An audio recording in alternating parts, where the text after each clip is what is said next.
So it's funny, when I wrote down the title for this, how would I build my body and business in 2025 if I had to start over, there was a part of me going, who are you to be talking about this stuff right now?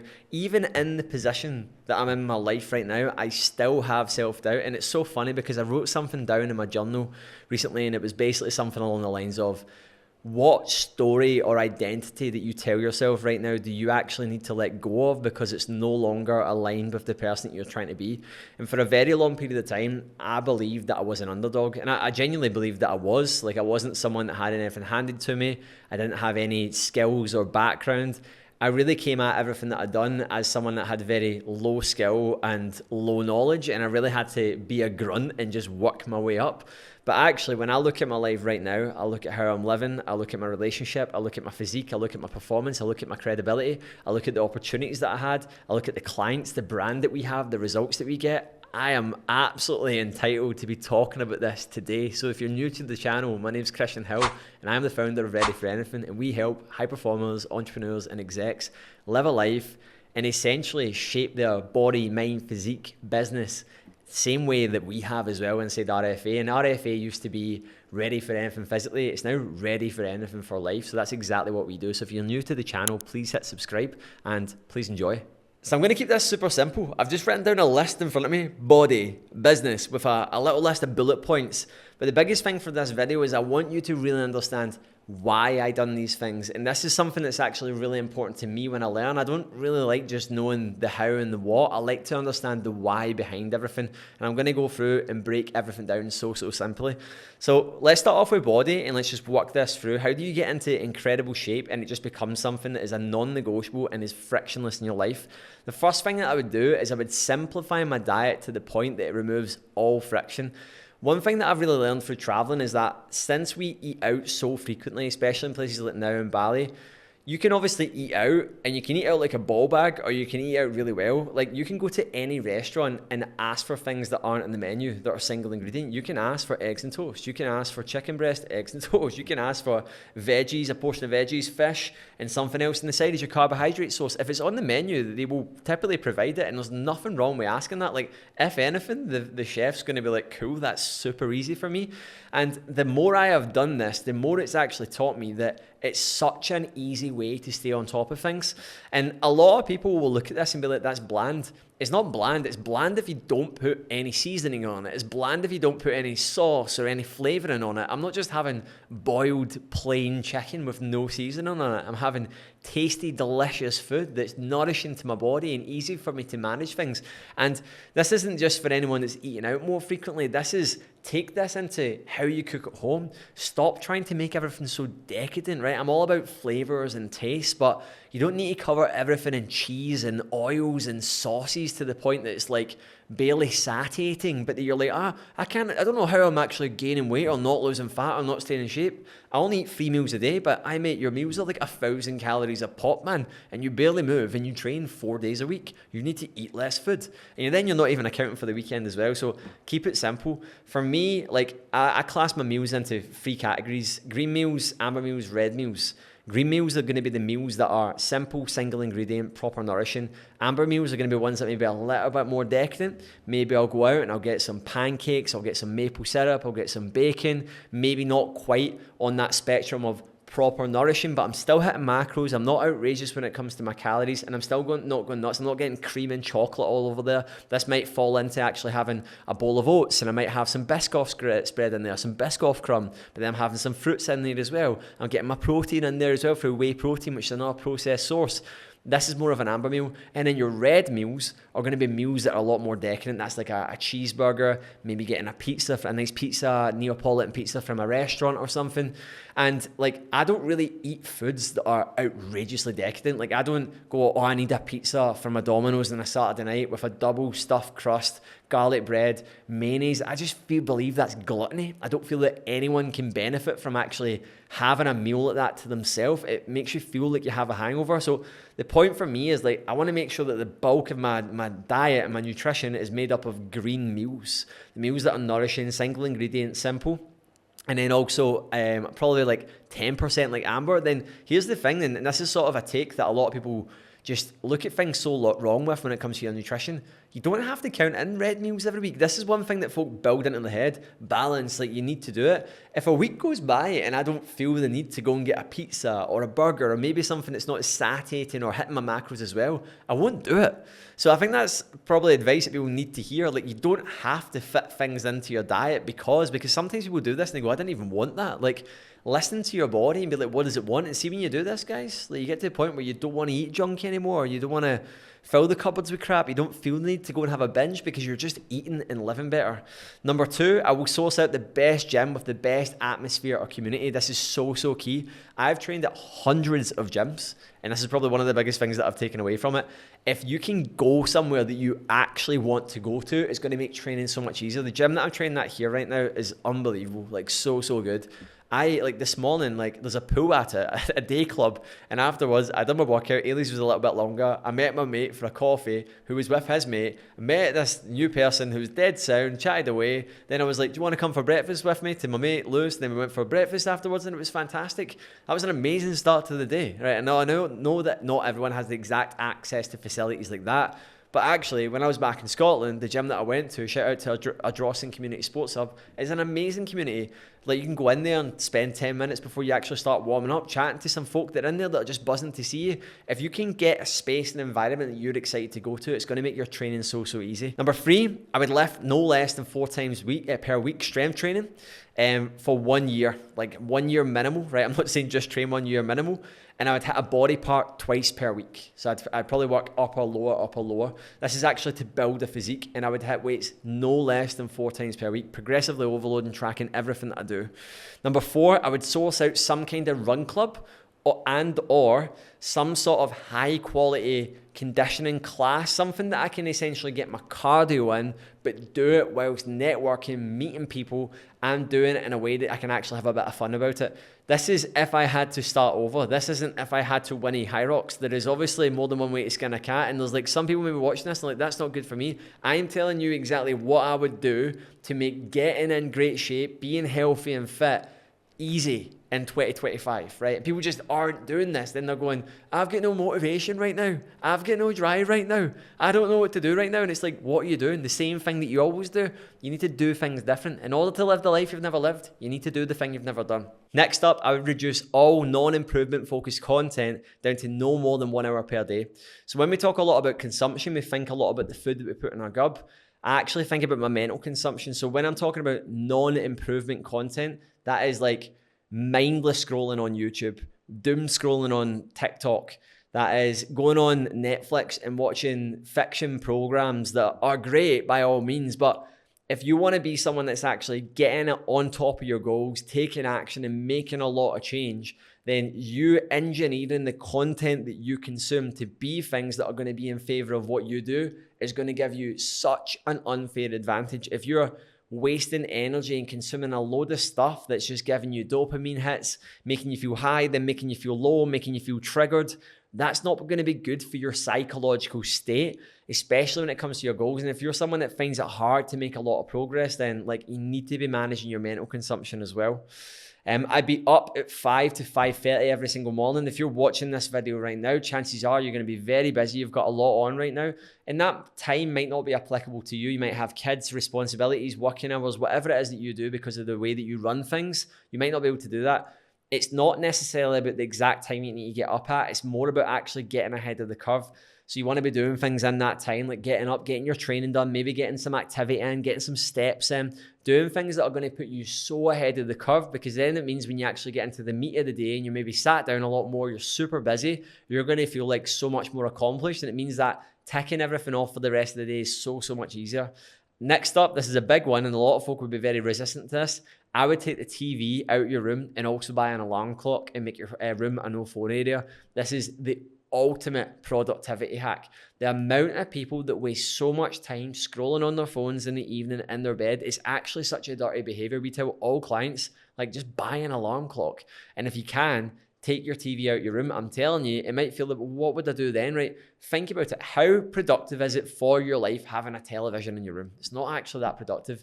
We don't have one anymore because we don't choose it at the Airbnbs we stay in. Sometimes we do, sometimes we don't. It's a nicety to have there, but I'll be honest with you, it's such a killer of momentum and it's such a big thing that actually messes up your sleep, which messes up your schedule, which then messes up your productivity, puts you behind the next day, then you don't go up and you don't get ahead of the curve. I'm telling you right now, it's such a massive hack. And if I wanted to really get ahead of things when it came to my physique, I'd be doing this big time.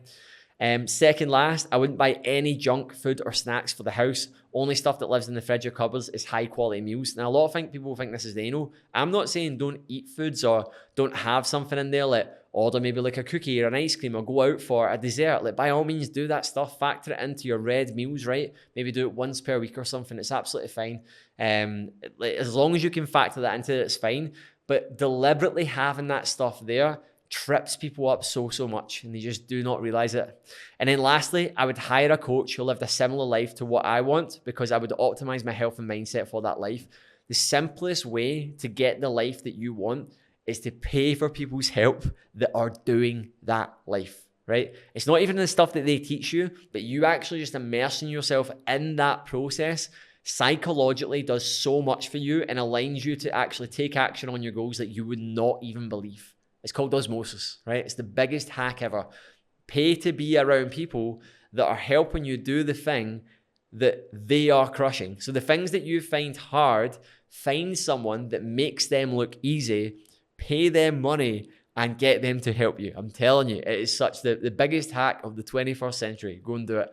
Next up, we're coming on to business now. So that was everything for body there. So if I had to start over, these are the exact things that I would focus on for my body, and these are the exact things that I'd focus on for my business if I was starting over in 2025. And this is coming from a guy that's built a business that allows me to work from anywhere in the world, that's got a lot of success. We've got a team, we've got clients that are crushing it, we've got a brand that folk want to be part of, and we've got a few folk actually saying that they would probably get a ready for anything tattoo. It's been a big goal of mine for years, and I want someone to get it. Doesn't have to say ready for anything. It can maybe be your motto, doing what I said I would do, but I want someone to do it, and that'll just prove that we're in an insane spot. Anyway, the first thing that I would be doing, so if you're like, right, I want to start a business, I want to get more freedom in my life, what's the first thing that I could be focused on right now? I would be researching a niche problem that most online businesses face, and I would solve that problem. That's what I would do. Now, it's easy for me to know that because I know this so well. There has been so many times where I've like, I need this thing and I don't have it, or I need that thing and I don't have it, or I need this thing and I don't have it. For example, if you work in, let's say for example, you work in, I don't know, real estate or property right now, you're in that sort of world of property, you work in a real estate agents, property agents, whatever you want to call it, and you essentially sell houses, but you don't work for yourself right now. I can almost guarantee that if you work in that world, there'll be things that you feel frustrated about when it comes to certain processes, when someone's going to a close, when someone's going to buy it, maybe even the way that you manage your clients. Create something that you can do for the business that they can pay you to come in and do and solve that problem for them. It could be, I don't know, like a video editing package. If you like, I use editors, I use people that do videography, but if someone came to me and said, hey bro, can you pay me $3,000 a month? I will be your personal videographer. I will do this amount of reels per month, this amount of vlogs per month. We'll have one team meeting, we'll do this and we'll do that, and it costs this much. If someone presented to that to me, right? And it actually, I was like, you know what? That would remove so much friction for me. I would pay it. So the best business that you could start in 2025, if you know nothing about business, is solving the problem of a specific business. So what I would recommend for this is if you maybe, like if you are obviously, like I'm going to explain if you're already doing business or it's maybe not taking off or whatever, but I would be doing this and I would really be researching the thing that you maybe work in right now. So think about maybe if you're a plumber, think about if you work in property, think about if you work in whatever that is, dentistry. Think about the thing that you could bring into that world that you could solve. There is so many white label softwares and things that you could do, easy things that you could just brand as your own. But if you can manage it in a way that's going to bring value to that person, make their life easier, make them more money, and give them back more time, they'll pay you money for it. And they'll pay you good money for it as well, by the way. They won't just pay you £100 a month, they'll pay you thousands of pounds per month if you can get it right as well. So that's what I would be doing. And if you're already doing something in business and it's not working for you right now, stop fucking copying people that aren't successful, right? There comes a point in business where you start out right? And then you take that leap and you escape the matrix. But then what happens is you end up just copying everyone else that kind of does the thing that you're doing. And then you end up in another matrix, which is in this other one there. You need to start pioneering your own way, coming up with your own ideas as well. That's the best advice I would give you there. Number two, I would start creating long form content in YouTube, like I'm doing right now, that solves that specific problem for that person. This is marketing 101, putting yourself out there and doing that. The next thing I would do is I would make it so simple for people to buy and pay for your services. It would honestly baffle you how complicated it is to pay for some people's services. It would baffle you, man, right? Go into their Instagram, you see them, there's like 4 links, like do this, do that, I help you here. Keep it so simple. One link with a video or something in it, just explaining what you do. This is what I do. This is who I help. This is why I'm credible to do that. Boom, boom, boom. If you want to work with me, hit this link. Like, keep it so simple.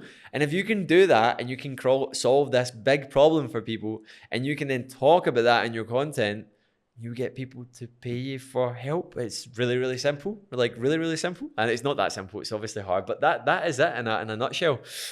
And then the next one, which is one that I have learned from all of my travels, I would practice my elevator pitch so hard that a grandmother could understand what I do if someone told them. What is it that Christian does? Oh, he's a health and life coach for high performers and entrepreneurs and execs. That's what I do. Right? Oh, cool. All right, I get that. It makes sense. See, when someone's like, what do you do? Oh, like, so I do a bit of like, so like I do like a bit of coaching, and then like I'm here, like I do like, I'm a plumber, but like, I do windows and fucking, people don't know actually what they do. And if you don't know what you actually do and you can't say that and like run it off so simply, can you be surprised that your business is struggling? It's as simple as that. So it needs to be so simple to you. And if it's simple to you, it'll be simple to your market and to other people, and people will know as well. And that's going to be absolutely huge. Next up, I'd set my business up in a tax-friendly location that would allow me to work from anywhere in the world. So I'm deliberately aiming this video right now up at people that are going to set up on an online service, right? Because that's what I have done, right? And if you can do that, you can set up in a tax-friendly location. There's so many all over the world. And then you can actually have location freedom where you're not locked into any kind of system, where you're technically locked into the system of that country, right? There's obviously a system there, but that's exactly what I would do as well. I document my journey along the way via short form. Start this immediately as well. Constantly remind people of how far I've came, so they will see that in themselves. So I would constantly be talking about where it started for me, who I was, what I was doing, and this is what's known as personal brand. And then I would also link that to my long form content, and I would have that in my bio. Right, so then folk can go and see that and oh my God, he solves this problem. And then you start to see, oh, kind of just links up, connects up, and folk are like, oh my God, man, this is this person. I would know my finances like the back of my hand, and my first goal would be to have 3 months of running costs in the bank at all times. That's exactly what I would focus on right away, so that I felt safe, so that I didn't feel volatile all the time, so that I didn't feel up and down all the time. I'd live and work in spaces with lots of other like-minded people to elevate my state of thinking. I would try and get myself out of places that didn't help me. And if I was in a place that you maybe are at a point where you can't do that because you don't have the location freedom to do that, I would then start thinking about where you can maybe go to, co-working spaces, heading into the city 1 or 2 days per week if you can't be in there all the time, networking meetings. Even if that's not something that's actually tied into the specific world that you're in, there is business networking meetings everywhere. There's property networking meetings. There's networking meetings for BNI, which is like, especially in the UK, things like this. There's all sorts. If you're in a place like Bali, where I am right now, there is a ton of stuff that you can do. So you need to be getting your fingers into the other pies that's going to help you and allow you to actually, not only, people talk about networking's like, there's so much that comes from networking, but it expands your level of thinking and it exposes you to actually think a bit bigger than you already are. And then lastly, before we close things off, I go to as many free masterminds and group calls as I can get myself into, just to see what the recurring theme is. And I'm telling you right now, you start to see that it's just a recurring theme delivered and dressed up differently. Nobody's reinventing the wheel here. It's the same stuff, but you believing that it is the wheel being reinvented is the very thing that's actually holding you back. So yes, I hope you enjoyed this. I hope you took a lot away from this. I hope you're sitting there a little bit overwhelmed right now, but that is a ton of value. And I wish that when I was like 23, 24, starting out my business, starting out as a business owner, I wish I'd just seen something like this, because I'd have been like, man, like I'm just going to go and do all of these things. So yes, please hit subscribe to the channel. Please leave your thoughts in the comments below. Anyway, see you later. Goodbye.